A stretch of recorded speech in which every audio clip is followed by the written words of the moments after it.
अच्छा, आश्चर्य की बात कि इस पूरे वक्फ के मामले में सुप्रीम कोर्ट के सामने कानून की धज्जियां उड़ाई जा रही हैं और सुप्रीम कोर्ट आंख पे पट्टी बांध के बैठा हुआ है। Bar council of India rule number 49 यह कहता है कि कोई भी सैलरीड पर्सन वकालत नहीं कर सकता, चाहे वो प्राइवेट फैक्ट्री में काम कर रहा हो, सरकारी कर्मचारी हो, वो हवलदार हो, वो टीचर हो, वो डॉक्टर हो, कुछ भी हो। अगर उसको कहीं से हर महीने वेतन मिल रहा है तो वो वकालत नहीं कर सकता। Bar council of India rule number 49। सांसदों को केवल वेतन नहीं मिलता, रूल तो केवल इतना कह रहा है कि जिसको वेतन मिल जाए वो वकालत नहीं कर सकता। एडवोकेट हैं क्या इधर? कितने एडवोकेट हैं? हाथ उठाएं इधर। हाँ, बड़ी संख्या में। बीसीआई रूल 49 कहता है ना, salaried person can not practice. और यहां तो वेतन भी मिलता है, भत्ता भी मिलता है, गाड़ी भी मिलती है, बंगला भी मिलता है, लाइफ टाइम पेंशन भी मिलता है, फ्री का एयर टिकट मिलता है, फ्री का रेल टिकट मिलता है, सिक्योरिटी गार्ड मिलते हैं, मंदिर में वीआईपी दर्शन की व्यवस्था मिलती है, सारी व्यवस्था मिलती है। और वो आके सुप्रीम कोर्ट में वकालत कर रहे हैं। ये कानून की धज्जियां उड़ रही कि नहीं उड़ रही है? अच्छा, दूसरा, कानून बना संसद में, कानून बना संविधान को फॉलो करते हुए, जेपीसी बनी, चर्चा हुई, दोनों पक्षों को सुना गया, सुनने के बाद वोटिंग हुई, वोटिंग के बाद कानून बना। जब संसद में संविधान के अंतर्गत कानून बना तो कोई भी सांसद जो इसी संविधान की शपथ लेता है, इसी संविधान की शपथ लेके वेतन भत्ता गाड़ी बंगला लेता है, वो संसद के बनाए हुए कानून को सुप्रीम कोर्ट में कैसे चैलेंज कर सकता है? ये वायलेशन हो रहा है कि नहीं हो रहा? देश की सबसे बड़ी अदालत में खुलेआम संविधान की धज्जियां उड़ रही हैं, bar council of India rule की धज्जियां उड़ रही हैं, इक्वलिटी का वायलेशन हो रहा है। एक टीचर नौकरी में रहते हुए, सरकारी टीचर ट्यूशन नहीं पढ़ा सकता, सरकारी डॉक्टर क्लिनिक नहीं खोल सकता, सरकारी इंजीनियर अपनी फैक्ट्री नहीं खोल सकता, लॉ का प्रोफेसर जिसको कानून पता है वो भी वकालत नहीं कर सकता। और दूसरी तरफ इवन सुप्रीम कोर्ट के जो कोर्ट मास्टर बैठे हैं वो भी वकालत नहीं कर सकते। मेरी इसमें पीआईएल चली, मैंने कहा था माय लॉर्ड, ये जो कोर्ट मास्टर बैठा ये भी बेचारा वकालत नहीं कर सकता। और दूसरी तरफ सांसद विधायक वकालत भी कर सकते हैं, सब कुछ कर सकते हैं। ये चलना चाहिए क्या? आवाज उठाइए। तो करना क्या है? ऐसे पाखंड को एक्सपोज करने के लिए मैं आपको एक तरीका बता रहा हूं। भारत में 50 करोड़ लोग फेसबुक यूज करते हैं, ट्विटर इंस्टाग्राम मात्र 5 करोड़ लोग यूज करते हैं, वो भी सारे शहरी लोग यूज करते हैं। गांव देहात के लोगों को बिल्कुल ट्विटर चलाना नहीं आता, इंस्टाग्राम चलाना नहीं आता। तो गांव देहात, किसान मजदूर, रेडी वाले, पटरी वाले, चाय बनाने वाले, पकौड़े बनाने वाले को भी पूरी बात पता चले, इसकी जिम्मेदारी आप लोगों की है जो हमारे सामने बैठे हुए। क्या करना है? राजगोपाल जी, आप 5000 फेसबुक फ्रेंड बनाइए, लेकिन अपने जाति वालों को मत जोड़िएगा, अग्रवाल माहेश्वरी को जोड़ना। किसको? राज राज राज राज राज कमल, राज कुमार, राज सिंह, राज श्रीवास्तव, राज पवार, राज सिंधे, राज देशमुख, नाम से 5000। भाभी जी भी आई होंगी, नहीं उनको फेसबुक चलाना आता होगा तो बहू सिखा देगी। और भाभी जी लक्ष्मी के नाम से 5000 लक्ष्मी को जोड़ लें तो आपका नेटवर्क टोटल कितना हो गया? एक एग्जांपल इधर बता रहा हूं, लेकिन ये फार्मूला सबके लिए, अपने सब लोग इसको अपने मान के चलो। तो आपकी पहुंच कितने हजार लोगों तक हो गई? बहू बैठी है, वो अपने नाम के 5000 लोगों को जोड़ ले। बेटा किधर गया? वो अपने 5000 लोगों को जोड़ ले, इधर बैठा हुआ है। तो आपके घर में कितनी कनेक्टिविटी हो गई? 20,000। और कनेक्टिविटी कैसे हुई आप इसको समझो। राज और लक्ष्मी हिंदू भी हैं, राज और लक्ष्मी जैन बौद्ध भी हैं, राज और लक्ष्मी जैन भी हैं, और राज और लक्ष्मी सिख भी हैं। राज और लक्ष्मी ब्राह्मण भी हैं, राज और लक्ष्मी क्षत्रिय भी हैं, राज और लक्ष्मी वैश्य भी हैं, और राज और लक्ष्मी दलित भी हैं। राज और लक्ष्मी केरलाइट भी हैं, राज और लक्ष्मी तमिलियन भी हैं, राज और लक्ष्मी बंगाली भी हैं, राज और लक्ष्मी गुजराती भी हैं, राज और लक्ष्मी कश्मीरी भी हैं। तो आप यहीं सोलापुर में बैठे बैठे आपने 20,000 लोगों को यहीं बैठी बैठी बात पहुंचा दिया। वो अभी अनभिज्ञ हैं, उनको जगाने के लिए दूसरा तरीका नहीं हो सकता। आप फेसबुक का उपयोग ऐसे करिए। हम लोग क्या करते हैं, फेसबुक का उपयोग केवल शादी विवाह की फोटो शेयर करने, बर्थडे की फोटो शेयर करने, डीपी लगाने, ये करने, मंदिर जाने, अपनी दिखाने में करते। करिए, मैं उसको मना नहीं कर रहा हूं। मैं ये भी नहीं कह रहा हूं कि नया फेसबुक अकाउंट बना लो। आपके जो 1,000-1,500 आपके जाति वाले हैं, सिंधे के सिंधे, पवार के पवार, देशमुख के देशमुख, उनको रहने दो। लेकिन अब जो बनाओ, नाम के हिसाब से बनाओ। तो सभी भाषाओं के लोग आपके दोस्त हो जाएंगे, सभी क्षेत्र के लोग आपके दोस्त हो जाएंगे, सभी पंथ के लोग आपके दोस्त हो जाएंगे, अगड़े पिछड़े दोस्त हो जाएंगे, मजदूर और मालिक दोस्त हो जाएंगे। यह मालिकों की ड्यूटी है कि उनकी फैक्ट्री में काम करने वाले मजदूर कन्वर्ट न होने पाए। यह मालिकों की ड्यूटी है कि उनकी यहां घर वापसी तो हो, लेकिन कन्वर्जन न होने पाए। यह तभी होगा जब मैक्सिमम जागरूकता होगी हमारी चीजों के बारे में। तो ये करके आप अधिक से अधिक जानकारी पहुंचा सकते हैं। करेंगे सब लोग? सब लोग करेंगे? एक काम पे 5,000 फेसबुक फ्रेंड बना। अच्छा, हमसे फेसबुक से कितने लोग जुड़े, तो मैंने पूछा ही नहीं। तो सब लोग फेसबुक फ्रेंड बना के हमारे साथ जुड़ जाओ। आपको बैठे बैठे मटेरियल मिलता रहेगा, आपको दिमाग भी कम लगाना पड़ेगा। हमारे साथ जुड़ जाओ, हम पर डे 2-4 बात लिखते रहते हैं, वही आपको नीचे पहुंचाते रहना, वही पहुंचाते रहना, वही पहुंचाते रहना। इसके अलावा आपके व्हाट्सएप पे बहुत सारी खबरें आती रहती हैं, अच्छी अच्छी बातें आती हैं, उसको भी शेयर करते रहिए। दिन भर में हमको 5 मिनट चाहिए, आपका ज्यादा नहीं चाहिए। फेसबुक पे आपको केवल 5 मिनट लगाना है, और लगा के जो अच्छी वीडियो लगा वो वीडियो अच्छा डाल दिया, जो अच्छी बात लगी अच्छी बात डाल दिया। अगर इतने लोग हमको सुनने आए हैं, सबके 5,000 फेसबुक फ्रेंड बन जाएं और वो चेन ऐसे शुरू हो जाए, तो देखते देखते सोलापुर का ये वीडियो आपका असम, गुवाहाटी, सिलीगुड़ी, जलपाईगुड़ी से लेके जम्मू कश्मीर से लेके और आपके कच्छ कामरूप तक पहुंच जाएगा। पहुंच सकता कि नहीं पहुंच सकता? सोशल मीडिया का उपयोग ऐसे करना है। दूसरा, महीने में एक बार सांसद से मिलिए, महीने में एक बार विधायक से मिलिए। उनको जगाना बहुत जरूरी है, क्योंकि बीमारी का इलाज संसद और विधानसभा में ही होगा। थोड़ा बहुत इलाज विधानसभा, हाईकोर्ट, सुप्रीम कोर्ट में होगा, वो इलाज हम लोग करेंगे वहां पे, हम कर रहे हैं, उसकी चिंता आपको नहीं करना। आपको केवल सांसदों और विधायकों को जगाना है। कोशिश करिए कि सप्ताह में एक दिन सामूहिक रूप से अपने आसपास के मंदिर में जरूर जाइए, सपरिवार जाइए। ये 4 काम अगर आप लोग कर लेंगे तो कुछ दिनों के बाद आपको इसका परिणाम दिखाई पड़ेगा कि क्या इसका शानदार परिणाम आता है। इसलिए मैं आपके साथ, ये बात हो गई वफ़ की। एक बात और कर लेता हूं। अधिवक्ता परिषद के लोग आए थे, हमसे कह रहे थे एक बात और कर लीजिए पॉपुलेशन की। मैंने 2017 में PIL फाइल किया पॉपुलेशन की।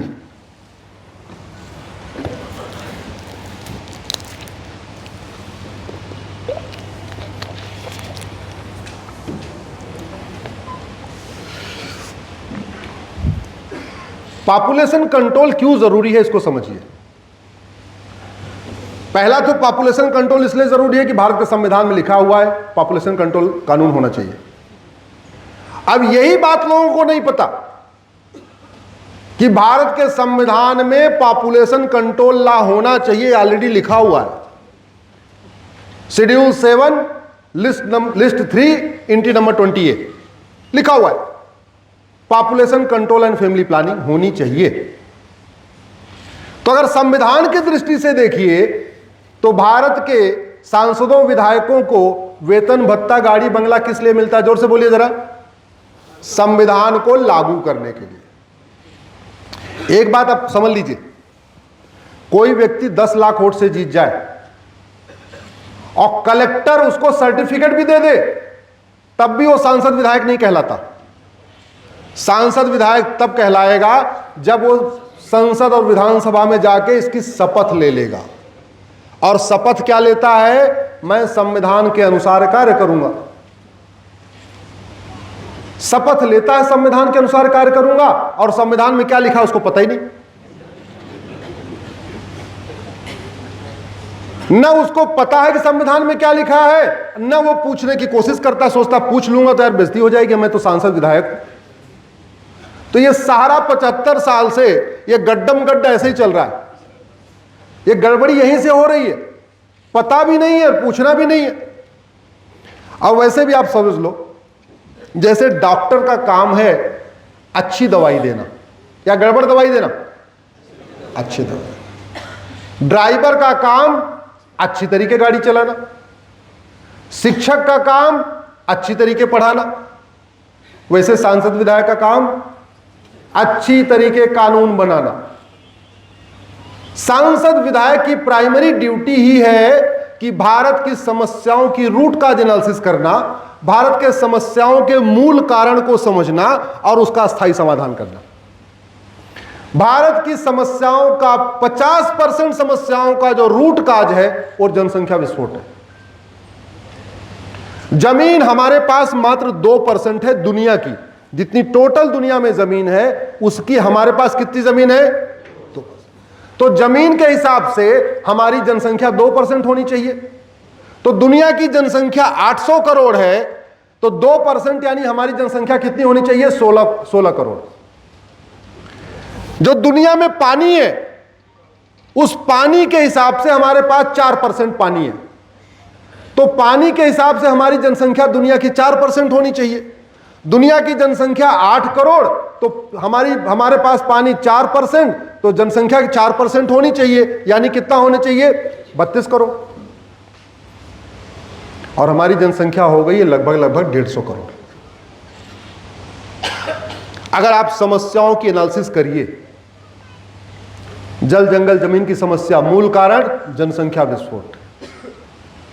जोर से बोलिए, जल जंगल जमीन की समस्या का मूल कारण, रोटी कपड़ा मकान की समस्या का मूल कारण जनसंख्या विस्फोट। सड़क पे भीड़ का मूल कारण, रेलवे में भीड़ का मूल कारण, थाने में भीड़ का मूल कारण।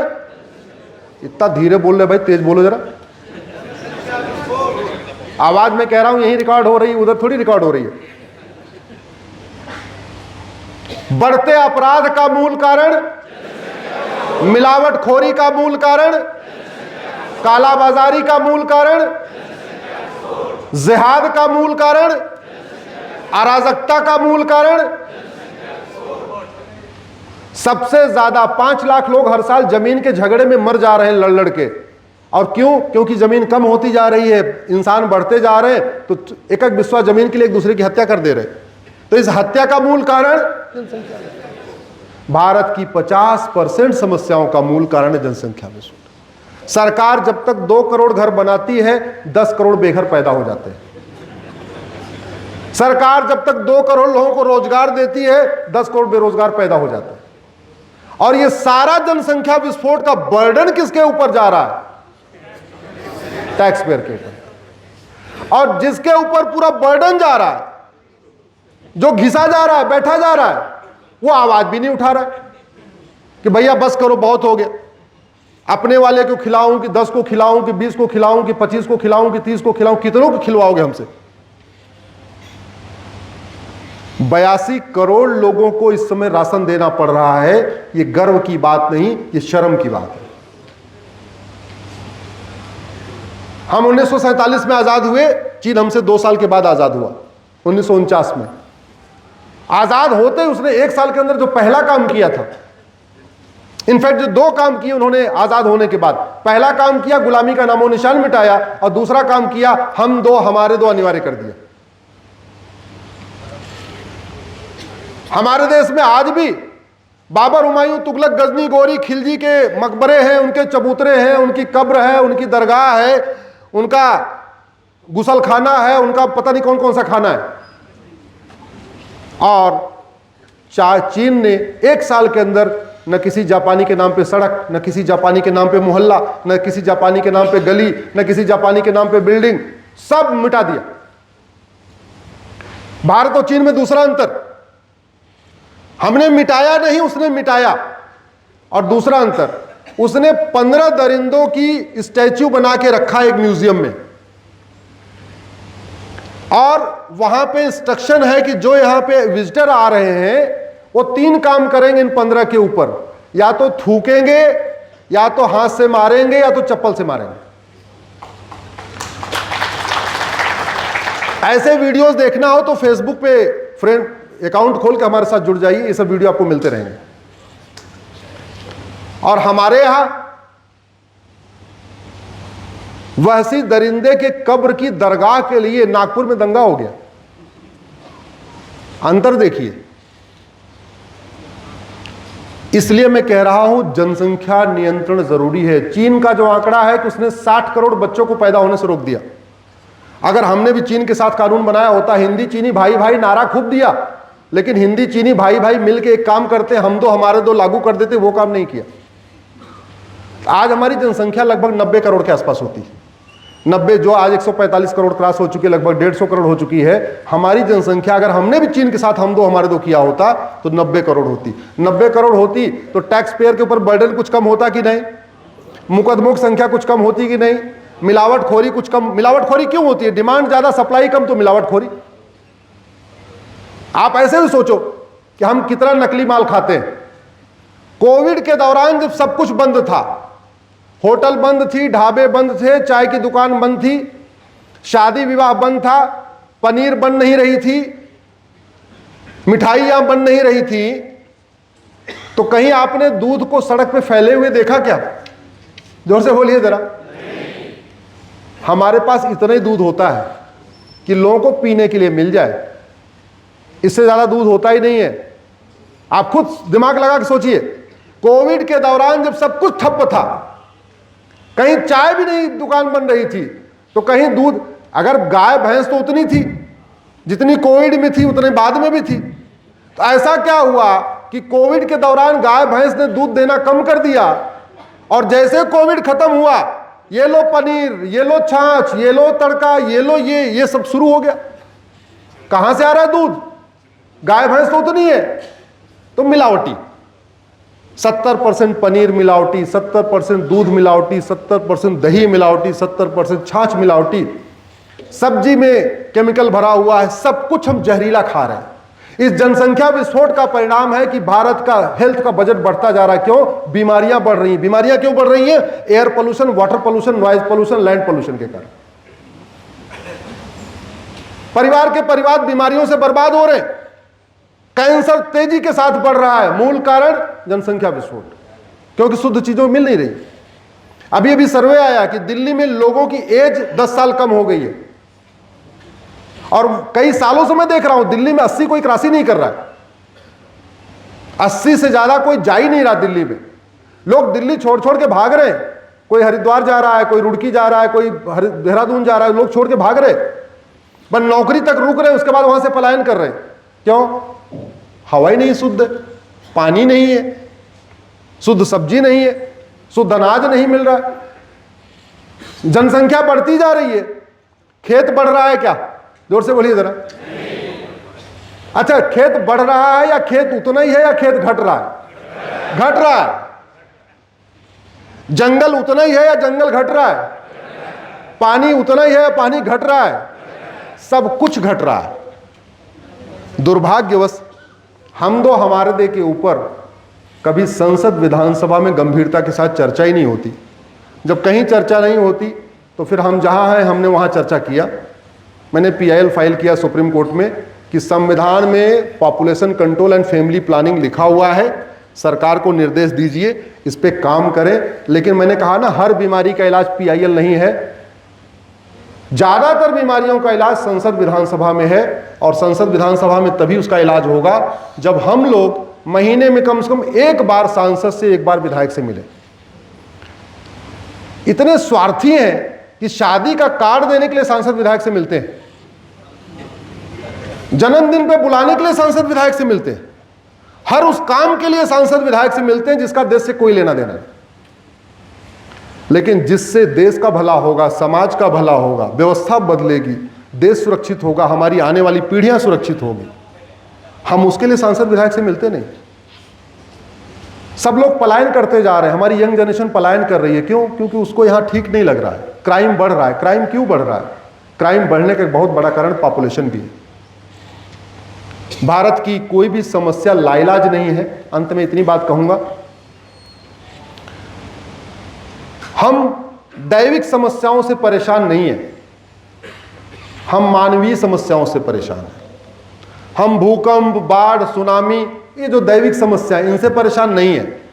हम किससे परेशान हैं? घूसखोरी, कमीशनखोरी, जमाखोरी, मिलावटखोरी, कालाबाजारी, नशा तस्करी, मानव तस्करी, सोना तस्करी, माओवाद, नक्सलवाद, कट्टरवाद, जिहाद, मजहबी उन्माद, धर्मांतरण, घुसपैठ, पत्थरबाजी, हम इनसे परेशान हैं। इसमें जितनी समस्याओं का मैंने नाम लिया, ये समस्याएं नीचे वाली क्रिएट कर रहा है, ऊपर वाला क्रिएट कर रहा है? नीचे वाला। और नीचे वाले की समस्या का इलाज कौन करेगा? नीचे वाला, ऊपर वाला नहीं करेगा। और नीचे वाले की समस्या कोई भी लाइलाज नहीं।